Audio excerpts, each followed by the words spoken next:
கங்கை கொண்ட சோழபுரம் அத்தியாயம் 5. ஆனால் இது வழக்கம்தான். ராஜேந்திர சோழர் தனக்கு வரும் தகவல்களை மட்டும் நம்பாமல் சட்டென்று மக்களோடு மக்களாக கலந்து தன்னுடைய நிர்வாகம் பற்றி மக்கள் என்ன நினைக்கிறார்கள் என்று நேரடியாய் தெரிந்து கொள்ளுவதற்காக மெல்லியதாய் உருமாறி உள்ளே புகுந்து விடுவது அவருடைய தன்மைகளில் ஒன்றுதான். மக்களை சோதிக்க மட்டும் இல்லாமல் தன்னுடைய மெய்க்காவல் படை, தன்னுடைய சேனையின் குதிரைப்படையை, கைக்கோளப்படையை, யானைப்படையை என்று அவர் சோதிப்பது வழக்கம்தான். யானை பாகர்களுக்கு மெல்ல பேச தெரியாது. அவர்கள் அந்த மிருகத்தோடு அதட்டி பேசி பேசி எது பேசினாலும் உறக்கத்தான் பேசுவார்கள்.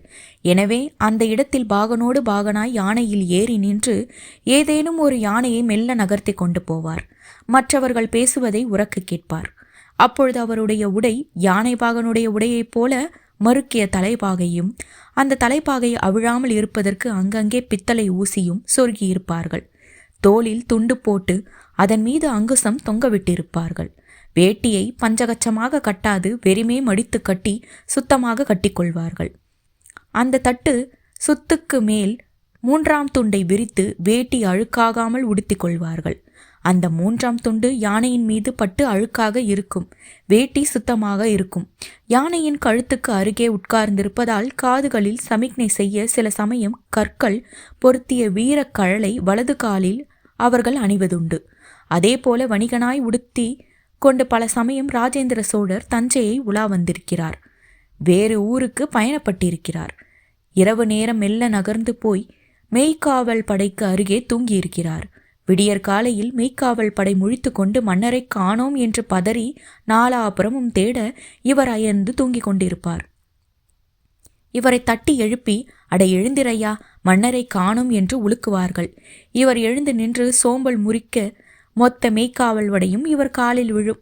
வெகு தூரம் நடந்த களைப்பு, அதனால்தான் நல்ல தூக்கம்.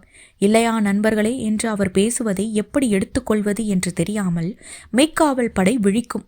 ஆமாம் என்று சொன்னாலும் தவறு, இல்லை என்று சொன்னாலும் குற்றம். ஒரு தடவை வணிக குழுவுக்கு காவலாக நெடுந்தோறும் நடந்திருக்கிறார்.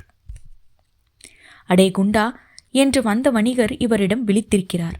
நான் அவ்வளவு பருமனாகவா இருக்கிறேன் என்று வணிகரிடம் கேட்க, அந்த வணிகர் உற்று பார்த்து வியந்து அலறி போட்டுக்கொள்ள வீரமாதேவியர் கூறிக்கொண்டே இருக்கிறாள், இளைக்க முயற்சிக்க வேண்டும். இப்போது காடு தாண்டி விட்டோம். இனி எந்த வேலையும் இல்லை. நீங்கள் தொடர்ந்து தைரியமாக பயணம் செய்யலாம் என்று திரும்ப குதிரை ஏறி ஒற்றையாளாய் தஞ்சைக்கு திரும்பியிருக்கிறார். ஒரு நாள் பயணம் எங்கெல்லாம் பார்த்தாரோ என்னவெல்லாம் கற்றாரோ தெரியவில்லை. அவர் எப்பொழுதும் எங்கு வேண்டுமானாலும் புகுந்து புறப்படுகிறவர் என்ற பெயர் அவரை அச்சங்கொள்ள தகுந்த நபராகவே சோழ தேசத்தில் காட்டியது. ஆனால் மறைந்த ராஜராஜ தேவருக்கு இம்மாதிரியான சங்கடங்கள் இல்லை. உத்தம சோழரை அரசாட்சி செய்ய விட்டுவிட்டு அவர் சாதாரண படை அதிகாரியாக எல்லா இடத்திற்கும் பயணப்பட்டிருக்கிறார். கிராமம் கிராமமாக அலைந்திருக்கிறார். பல குறுக்கு வழிகளை மனப்பாடம் செய்து வைத்திருக்கிறார். பல வீரர்களை நேரிடையாக பெயர் சொல்லி குடும்ப வாழ்க்கை கேட்டு புரிந்து கொண்டிருக்கிறார். கிராம நிர்வாகிகளின் சங்கடங்களை, அவர்களின் வேலை பளுவை அறிந்திருக்கிறார். படையெடுப்பால் பாதிக்கப்படுவது யார்? பெண்கள். அவர்களில் விதவைகளுக்கு என்ன மரியாதை? இந்த ஊரில் யார் அவர்களை காப்பாற்றுகிறார்கள் என்று விசாரிப்பது அவருடைய விசாரணைகளில் முக்கியமானது ஒன்று. இதனால் பெண்கள் மத்தியில் அவருக்கு மிகப்பெரிய பெயர் இருந்தது. என்னை சாப்பிட்டாயா என்று கேட்க இந்த ஊரில் ஒரு ஆள் இருக்கிறார். அவருக்கு பெயர் மாமன்னர் ராஜராஜர். எனக்கு அது போதும். ஒரு விதவை முகத்தில் அழித்து கொண்டு அழுதிருக்கிறாள். அவருடைய ஆட்சி காலத்தில் பெண்களுக்கு பல அதிகாரங்கள் வழங்கப்பட்டன.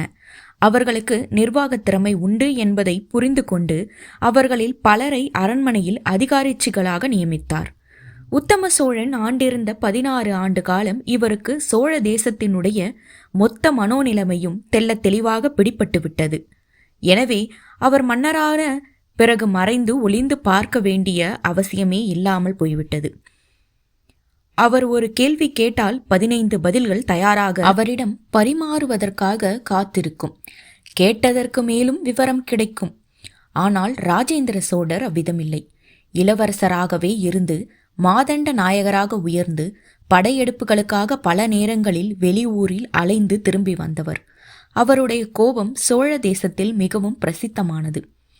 ஒருமுறை மேலை சாளுக்கியத்திலிருந்து ஒரு ஒற்றற்படை கும்பலாக பிடிபட்டது. குறிவைத்து சோழருடைய உளவுப்படை பிடித்தது. எத்தனை கேள்வி கேட்டாலும் எந்த பதிலும் சொல்லாது அழும்பு காட்டினார்கள். வாயில் காப்போனிடம் மெல்லிய பிரம்பு வாங்கி சபை நடுவே சிங்காசனத்திலிருந்து ராஜேந்திர சோழர் கீழே இறங்கினார். அவர்களில் பலவீனமான ஒருவனை மெல்ல அழைத்து எதிரே நிறுத்தினார். அடித்து கொள்ளப் போகிறேன், தோல் உரியும்படி அடிக்கப் போகிறேன், உரித்த தோலின் மீது உப்போ வேறு காரமோ தேய்க்கப் போகிறேன், என்ன அலறினாலும் விடாது அடிக்கப் போகிறேன். சொல்லிவிடு, இவர்களுடைய பெயர்கள் என்ன, இவர்களுடைய தகுதி என்ன, பதவி என்ன, இவர்களுடைய பணி என்ன என்று சொல்லிவிடு. அப்படி சொல்லிவிட்டால் உடனடியாக உன்னை ஒரு நல்ல குதிரையும் உணவும் கொடுத்து கையில் கொஞ்சம் காசும் கொடுத்து மேலை சாளுக்கியம் வரை கொண்டு போய் விட்டு வர நான் ஏற்பாடு செய்கிறேன். மேலை சாளுக்கியம் போகிறாயா அல்லது இங்கேயே அடிபட்டு சாகிறாயா? நான் இறங்கி அடிப்பேன் என்று நினைக்கவில்லை அல்லவா? பலமுறை அடித்திருக்கிறேன், பல பேரை அடித்திருக்கிறேன். உதாரணமாக இந்த பிரம்பினால் உன் கன்னத்தில் அடித்தால் எப்படி இருக்கும்? பிரம்பு சுழன்று அவன் கன்னத்தை பளீரென்று தாக்கியது. துடித்து கதறினான். இப்பொழுது 2 கைகளாலும் நீ முகத்தை பொத்திக் கொண்டு இருக்கிறாய். உன் முதுகு எனக்கு வாட்டமாக இருக்கிறது. இப்பொழுது முதுகில் அடிக்கப் போகிறேன். இப்பொழுது பிரம்பை சுழட்டி மிக வேகமாக முதுகில் அடித்தார். சத்தம் படீர் என்று வந்தது. அவன் வளைந்து முதுகை தடவ ஆரம்பித்தான். இப்பொழுது முகம் கிடைத்துவிட்டதே. மறுபடியும் முகத்தில் அடித்தார்.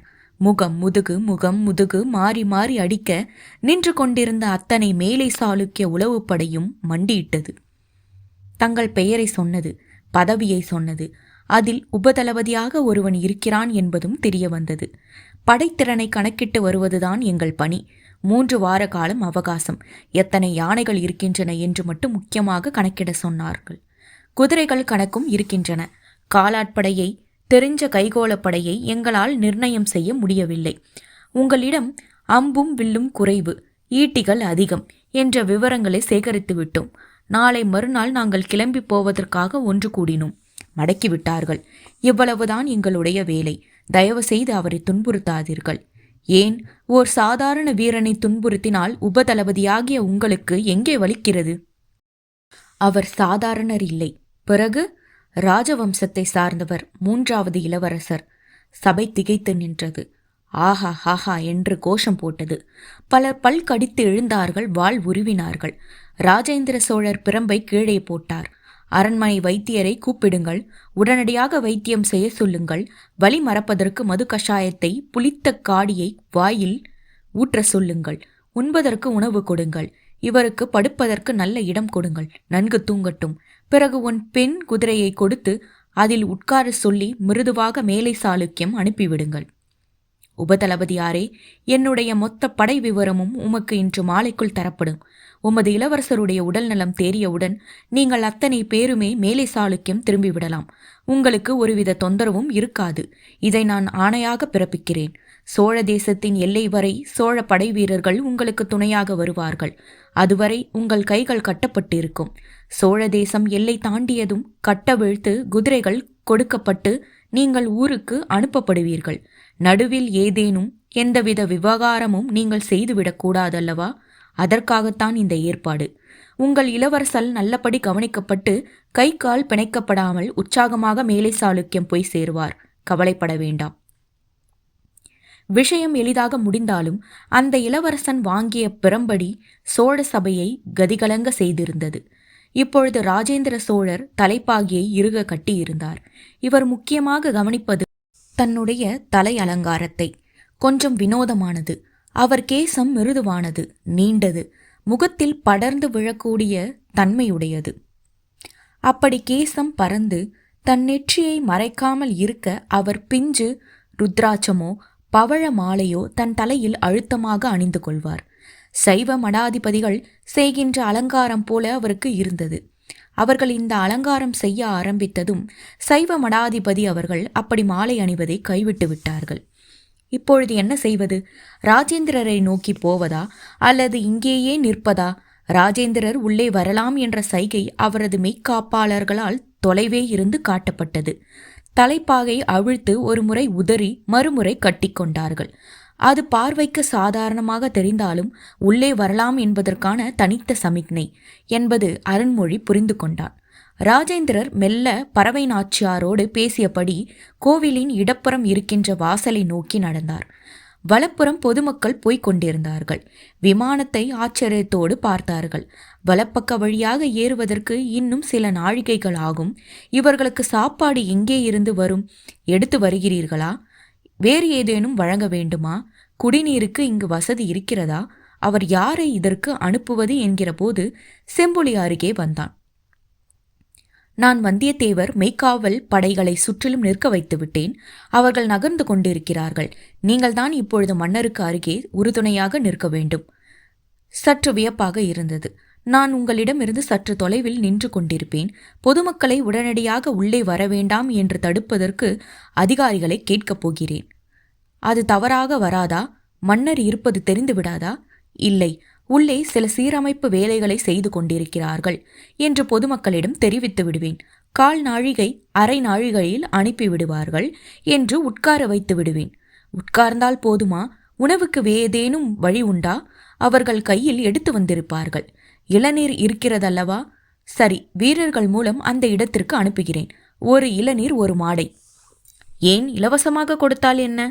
30-40 பேர்கள் இருக்கிறார்கள். இலவசம் என்று சொன்னால் ஆளுக்கு 6 சாப்பிடுவார்கள். ஒரு மாடை என்று சொன்னால் ஆளுக்கு ஒரு இளநீர் கிடைக்கும். எனவே அதுதான் சரி. இந்த இடத்தில் நீங்கள் எல்லாம் தயவு செய்து வராதீர்கள். அந்த மாடை காசு யாருக்கு போகும்? எனக்கு போகாதையா, கோவிலுக்கு போகும். போதுமா? செம்புலி கொஞ்சம் கடுப்பாக பேசினார்.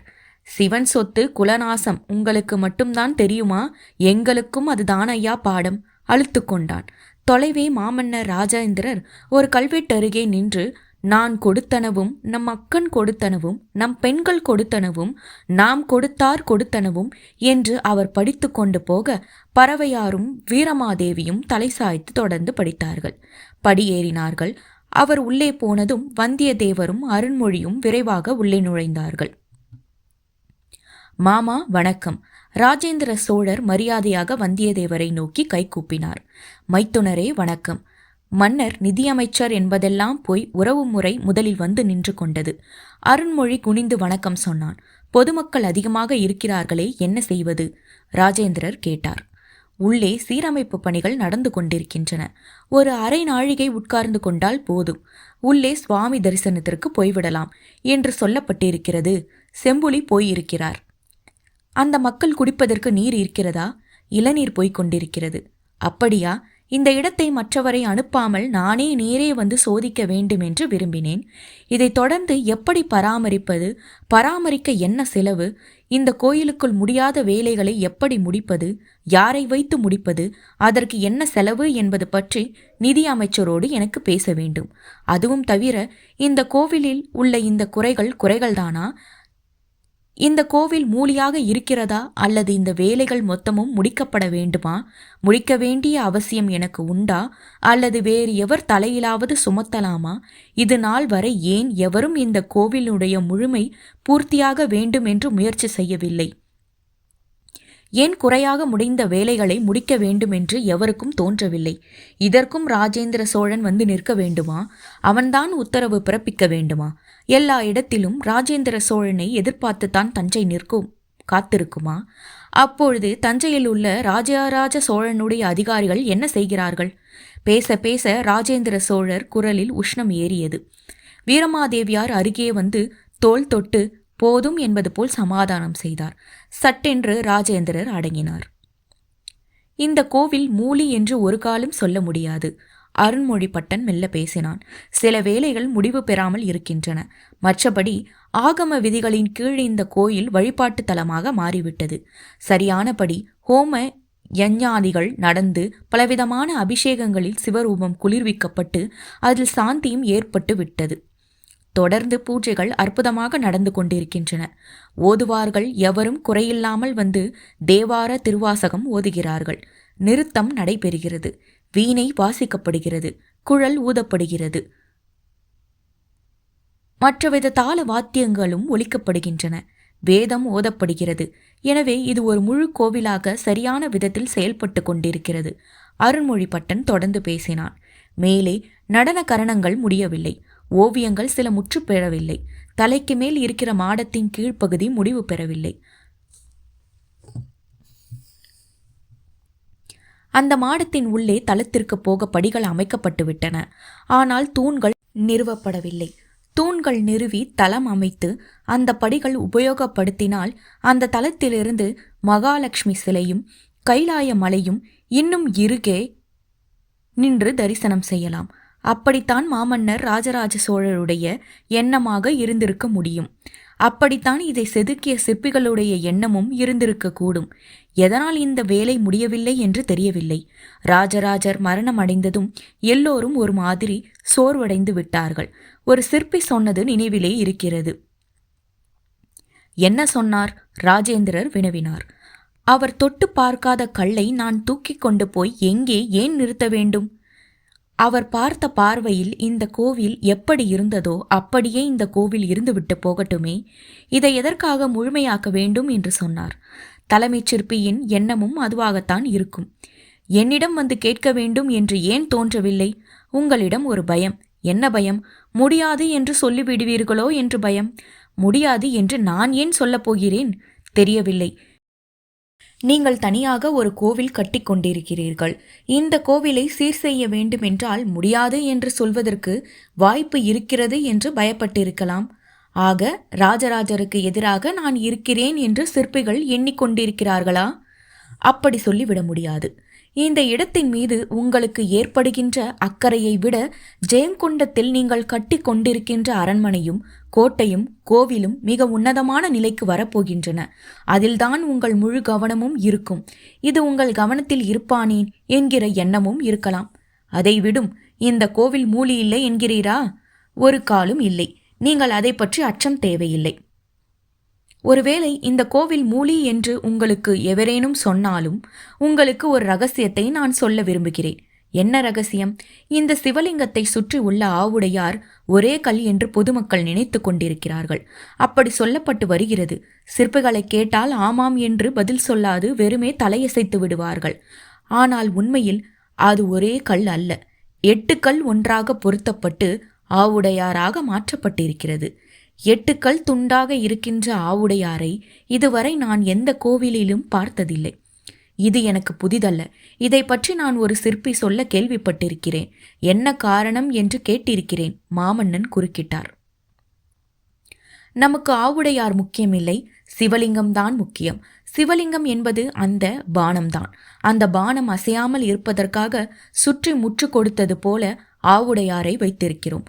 சிவலிங்கமாக இருப்பதற்கு ஆவுடையாரை வைத்தது போலும் ஆயிற்று.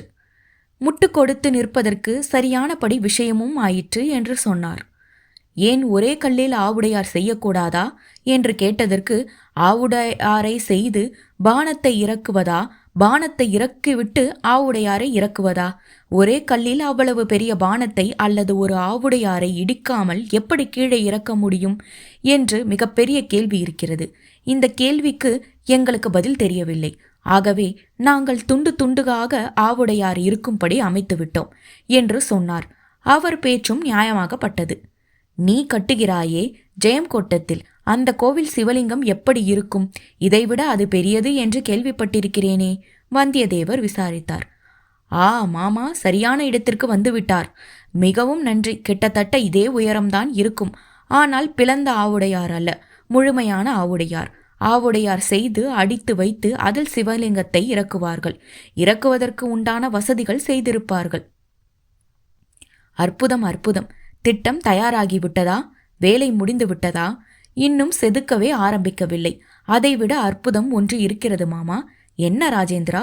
அந்த தளத்திற்கு மேல் தளம் சந்திரகாந்த கல்லால் ஆனது. அந்த கல் இங்கு கிடைக்கவில்லை. மேலை சாளுக்கியத்திலிருந்து பலகை போல செங்குத்தாக நிற்க வைத்து பல சக்கரங்கள் பொருத்தப்பட்ட மாட்டு வண்டியில் மெல்ல மெல்ல கொண்டு வந்து விட்டார்கள். கல் இப்பொழுது சாய்த்து வைக்கப்பட்டிருக்கிறது. என்ன கல் அது? சந்திரகாந்த கல். என்ன விசேஷம் அதில்? குளுமையாக இருக்கும். அந்த கல்லை தாண்டி உஷ்ணம் உள்ளே இறங்க முடியாது. கருவறையை நெருங்கிக் கொண்டே பின்னால் திரும்பி பார்த்தார்கள். பறவையாரோடும் வீரமாதேவியுடன் கல்வெட்டுக்களை படித்தபடி அங்குள்ள துவாரபாலகையின் சிலையை பார்த்து வியந்தபடி நிற்க அவர்கள் மூவரும் கருவறைக்கு வந்தார்கள். கொஞ்சம் இருட்டாக இருந்தது. இப்பொழுது தரிசனத்திற்கு அனுமதி இல்லையே. மாமன்னர் ராஜேந்திரர் வரப்போகிறார். எனவே சற்று விலகி இருங்கள். அவர் வந்து போன பிறகு உங்களை அனுமதிக்கிறேன். சிவாச்சாரியார் சொல்ல அவர்கள் விளக்கு வெளிச்சத்திற்கு அருகே வந்து நின்றார்கள். ராஜேந்திர சோழர் மெல்ல தன் தலைப்பாகையை கழற்றி அதை தன் தோளில் போட்டுக்கொண்டார். சிவாச்சாரியாருக்கு அடையாளம் தெரிந்தது. குனிந்து வணங்கினார். கைகளை தொட்டு கண்களில் ஒற்றிக்கொண்டார். மிகுந்த சந்தோஷம். 6 கால பூஜையும் சிறப்பாக நடைபெறுகிறதா? நடைபெறுகிறது. ஏதேனும் குறைகள் உண்டா? நெல் முனையளவும் எந்த குறையும் இல்லை. உங்களை மரியாதையுடன் நடத்துகிறார்களா? மிகுந்த மரியாதை, நல்ல வரவேற்பு. மக்கள் வந்து பார்க்கிறார்களா? ஏகத்துக்கும் வருகிறார்கள். இன்று கொஞ்சம் கூட்டம் குறைவு. உண்மையில் மாதப்பிறப்பு, அமாவாசை, பௌர்ணமி தினங்களில் நல்ல கூட்டமாக இருக்கிறது. பௌர்ணமி தினங்களில் வெளியூர் ஜனங்கள் வருகிறார்கள். அமாவாசை நாட்களில் உள்ளூர் ஜனங்கள் வருகிறார்கள். சரி, திரையை போடும். என்ன விசேஷம்? நாங்கள் மூவரும் கருவறைக்குள் போக வேண்டும். அதற்கு அனுமதி இல்லையே. யாருடைய அனுமதி இல்லை? எங்களுடைய குழு அனுமதிக்க வேண்டும். எங்கள் தலைமை சிவாச்சாரியார் சரி என்று சொல்ல வேண்டும். தவறாக நினைக்க கூடாது. இப்படி பல்வேறு நபர்கள் அனுமதிக்கு பிறகே ஏன் நான் பார்க்கக்கூடாது? நீங்கள் மாமன்னர் ஆனாலும் சிவாச்சாரியார் தொடுகின்ற விக்கிரகத்தை நீங்கள் தொடக்கூடாது. மாமன்னர் என்றால் யாரை சொல்லுகிறீர்கள்? உங்களைத்தான் சொல்கிறேன். மாமன்னர் ராஜேந்திரரை தான் என்று அவர் பணிவாக கைகூப்பினார். மன்னர் என்ன அம்சம்? நிச்சயமாக மன்னர் விஷ்ணு அம்சம். விஷ்ணு சிவனை தொட்டால் தவறா? அப்படி இல்லை. ஏன் என்னிடம் விஷ்ணு அம்சம் குறைவாக இருக்கிறதா? அல்லது விஷ்ணு மாதிரியே இல்லை, ராட்சகனாக இருக்கிறேனா? அப்படியெல்லாம் வேகமாக பேச வேண்டாம். எங்களுக்குள்ள நியதியை சொன்னேன். நீங்கள் விஷ்ணு அம்சம். தாராளமாக நீங்கள் உள்ளே போய் வரலாம். போய் என்ன வேண்டுமானாலும் சோதிக்கலாம். ஆனால் இப்படி நீங்கள் வந்து போனது வெளியே தெரியாமல் இருப்பது நல்லது. ஏனென்றால் ஒவ்வொருவரும் தான் விஷ்ணு அம்சம் என்று சொல்லிக்கொண்டு உள்ளே நுழைந்தால் தடுப்பது எங்களுக்கு கஷ்டமாக இருக்கும். அது பற்றி நீங்கள் கவலைப்பட வேண்டாம். நாங்கள் மூவரும் உள்ளே போகிறோம். தயவு செய்து நில்லுங்கள். ஏன்? நீங்கள் விஷ்ணு அம்சம், உள்ளே போகலாம். அவர்கள் அப்படி இல்லையே. அருண்மொழி பட்டரை கூட உள்ளே அனுமதிக்க முடியாதே. அவர் அந்தணராக இருந்தாலும் சிவபூஜை செய்பவர் அல்லவே. விஷ்ணுவின் படைக்கலன்கள் என்ன? பாஞ்ச சன்னியமும் சக்ராயுதமும். இது பாஞ்சன்யன் வத்தியத்தேவரை சுட்டிக்காட்டினார். இது சக்ராயுதம் அருண்மொழி பட்டனை சுட்டிக்காட்டினார். விஷ்ணு இப்பொழுது பாஞ்ச சன்னியத்துடனும் சக்ராயுதத்துடனும் உள்ளே நுழையப் போகிறார். எனவே வாசலில் காவல் இரும். அவருடைய உத்தரவுக்கு காத்திராமல் ராஜேந்திர சோழர் தடாலடியாக உள்ளே நுழைந்தார். அவர்கள் உள்ளே நுழைந்ததை பறவையாருக்கும் வீரமாதேவியாருக்கும் தெரியவில்லை. எங்கே என்று தேடினார்கள். சுற்றி சுற்றி வந்த மூவருக்கும் ஆவுடையாரின் அமைப்பு திகைப்பூட்டியது. என்ன அற்புதமான வேலை! எவ்வளவு அழகாக இணைத்திருக்கிறார்கள்! அடடே, சோழ சிற்பிகளுக்கு இணை வேறு எவருமே இல்லை. இந்த பானம் நிற்க வேண்டுமென்றால் இந்த ஆவுடையார் இருந்துதான் ஆக வேண்டும். இந்த ஆவுடையார் இல்லாமல் வெறும் பானம் நின்றால் பானத்திற்கு வயது குறைவாக இருக்கும். ஆவுடையார் வைத்து இருக்க அடித்து விட்டார்கள். மருந்து போட்டு கெட்டித்து விட்டார்கள். இப்பொழுது புரிகிறது. மருந்து ஒட்டவில்லை என்று ஏன் சொன்னார்கள் என்று புரிகிறது. எல்லா இடுக்குகளிலும் மருந்து பூசப்பட்டிருக்கிறது. அதனால்தான் அவர்கள் அவஸ்தைப்பட்டிருக்கிறார்கள். எல்லா இடுக்குகளிலும் சுட சுட மருந்து ஊற்றி கயிறு போட்டு இறுக வைத்திருக்கிறார்கள். வாழ்க வாழ்க சோழ சிற்பிகள்! இப்போதைக்கு இது நகராது. ஏன், எப்போதைக்கும் இது விடுபடாது. அற்புதமான வேலை! ராஜேந்திர சோழன் வாய் நிறைய கொண்டாடினார். ஆக ஆவுடையார் 8 துண்டாக இருக்கிற பொழுது மற்ற வேலைகளை பற்றி நாம் ஒன்றும் அலட்டிக் கொள்ள வேண்டிய அவசியமில்லை. அங்கே என்னை குறைவாக நினைத்து விடுகிறார்களோ? ராஜேந்திர சோழன் கைவிட்டு போய்விட்டான் என்று சொல்கிறார்களோ? ராஜேந்திர சோழனால் இந்த கோவில் மூலியாக்கப்பட்டது என்று என் பெயரை இழுத்து விடுவார்களோ என்ற பயம். அதனால்தான் நேரே வந்தேன். இனிமேல் சிவாச்சாரியாரை சங்கடப்படுத்த வேண்டாம். மூவரும் தஞ்சை பெருவுடையாரை இருக்க தழுவிக்கொண்டார்கள். படிகளில் ஏறினார்கள். மேலே ஏறி அங்கிருந்த குடங்களில் இருந்த நீரை அவர் தலையில் சொரிந்தார்கள். இறங்கி கீழே வந்த நீரை தங்கள் தலையில் தெளித்து கொண்டார்கள், முகத்தை துடைத்து கொண்டார்கள். ராஜேந்திர சோழர் மிக கவனமாக தனது 3ஆம் துண்டில் அபிஷேக நீரை ஏந்தி நனைத்து கொண்டார். கருவறையை விட்டு வெளியே வந்தார். ஆக நான் தஞ்சையை விட்டு வெளியேறி ஜெயம்கொண்டம் போய் அங்கே என் அரண்மனை வேலைகளையும் கோவில் வேலைகளையும் கவனிக்கலாம் அல்லவா? தஞ்சையை நிர்வாக அதிகாரிகளிடம் கொடுத்துவிட்டு அவர்களை வைத்து கொண்டு இந்த கோவிலை நடத்தலாம் அல்லவா என்று ராஜேந்திரர் கேள்வி கேட்க, வந்தியத்தேவர் நடத்தலாம் என்று மறுமொழி சொன்னார். என்ன அருண்மொழி, என்ன மவனம் என்று ராஜேந்திரர் கேட்க, ஆமாம், நான் அடுத்த வேலை நோக்கி போக வேண்டிய அவசியம் வந்துவிட்டது என்று அருண்மொழி பதில் சொன்னார். 2 பேர் பதிலும் திருப்தியாக ராஜேந்திரர் கருவறை இருட்டிலிருந்து வெளியே வர தொலைவே அவர்களுக்குண்டான அடுத்த வேலை வாசலுக்குள் நுழைந்தது. 3 குதிரை வீரர்கள் வேகமாக கேரளாந்தகன் வாயில் தாண்டி ராஜராஜன் வாயில் தாண்டி அந்த இடப்பக்கமாக படியை நோக்கி குதிரையில் வந்தார்கள். வழக்கமாக குதிரையில் யாரும் அவ்வளவு தொலைவு வருவதில்லை. இறங்கி நடப்பதுதான் வழக்கம். மிக அவசரம் என்பதால் அவர்கள் குதிரையில் அனுமதிக்கப்பட்டன. அவர்கள் இறங்கினார்கள், படியேறினார்கள். வழியே வீர நாச்சியாரும் பறவை நாச்சியாரும் தடுத்து நிறுத்த அவர்கள் தாங்கள் வந்த விஷயத்தை அவர்களிடம் தெரிவித்தார்கள். பறவை வாய் பொத்திக் கொண்டாள். வீரநாச்சியார் தலையில் அடித்து கொண்டாள். தஞ்சையை விட்டு வெளியே போக முடியாதபடி ஏதோ ஒரு தடை வந்துவிட்டது என்று ராஜேந்திரருக்கு புரிந்தது. என்ன பறவை, என்ன அங்க விசேஷம்? உரத்த குரலில் கேட்க சுவர் முழுவதும் பட்டு எதிரொலித்தது. மூவரும் விரைவாக வாயில் நோக்கி வந்தார்கள். வெளிச்சம் பரவிய அந்த துவார பாலகர்கள் இருக்கின்ற மாடத்தில் வந்து நிற்க 3 வீரர்களும் விழுந்து வணங்கினார்கள். எழுந்து நின்றார்கள். அரசருடைய உத்தரவுக்கு காத்திருந்தார்கள். பறவை, என்ன விஷயம்? உங்கள் தங்கை குந்தவை பற்றிய விஷயம். குந்தவை விமலாதித்தனால் வீட்டுக்காவலில் வைக்கப்பட்டிருக்கிறார்கள். இந்த தகவலை அவளுடைய மெய்க்காவலன் ஒரு ஓலையில் எழுதி உங்களுக்கு அனுப்பியிருக்கிறான். என்ன அது? 9 லட்சம் படை வீரர்களுடன் உடனடியாக கீழை சாளுக்கியத்தில் புகுந்து அந்த தேசத்தை நிர்மூலம் செய்து அவளை மீட்டு அவளுடைய மகனை அரசராக அங்கே நிலைநிறுத்த வேண்டும் என்று உங்களுக்கு கட்டளை இருக்கிறாள். 9 லட்சம் வீரர்களா? இவளுக்கு என்ன கணக்கு இது? அவர்களைத்தான் கேட்க வேண்டும். அருள்மொழிபட்டன் சிரித்தான். குந்தவை ஏன் தவறான பெண்ணாகவே இருக்கிறாள்? ராஜேந்திரர் அழுத்து கொண்டார். சட்டென்று அப்படி பேசாதீர்கள். கொஞ்சம் ஆத்திரக்காரி. சொடுக்கும் நேரத்தில் தனக்கு எல்லாம் நடக்க வேண்டும் என்கிற பேராசைக்காரி. ராஜேந்திர சோழன் என்ற மிக வலிமை மிக்க ஒரு மாமன்னன் தனக்கு அண்ணனாக இருப்பதால் தனக்கு சகலமும் கிடைத்துவிடும் என்று நினைக்கின்ற தங்கையாக இருக்கிறாள். ஆனால் 9 லட்சம் வீரர்களுடன் உள்ளே வந்து என்று எழுதப்பட்டது அபத்தம். இப்பொழுது என்ன செய்ய? இவர்களை அரண்மனைக்கு வரவழைத்து விடுங்கள். சபையை கூட்டுங்கள், அங்கு பேசிக்கொள்வோம். நீங்கள் ஓய்வெடுத்து கொண்டு மாலை நேரம் சபைக்கு வந்தால் போதும். ராஜேந்திரர் உத்தரவு கொடுக்க அவர்கள் மெல்ல விலகினார்கள். ராஜேந்திரரும் வந்தியத்தேவரும் அருண்மொழியும் தரை இறங்க சுற்றி இருந்த ஜனங்கள் திடீரென்று புரிந்து கொண்டு கூவலோடு அரசரை நோக்கி ஓடி வந்தார்கள். விழுந்து வணங்கினார்கள். மாமன்னர் ராஜேந்திரர் வாழ்க என்று மிளறினார்கள். எங்களுக்கு பக்கத்தில் உள்ள பூந்தோட்டம் ஐயா, நாங்கள் அங்கிருந்து வருகிறோம். நாங்கள் எல்லோரும் ஒரே கிராமம் என்று பெருமை பொங்க சொல்ல ராஜேந்திர சோழர் தனது தங்கை குந்தவையை மறந்து போனார். அவர்களோடு இரண்டர கலந்தார்.